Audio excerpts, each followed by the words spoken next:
washika amri za Mungu, lakini hujui upendo wake Mungu.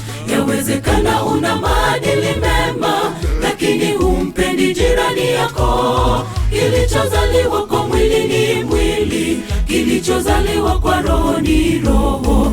Mtu asipopata batizo wa kweli, hawezi kurithi ufalme wa Mungu. Yawezekana washika amri za Mungu, lakini hujui upendo wake Mungu.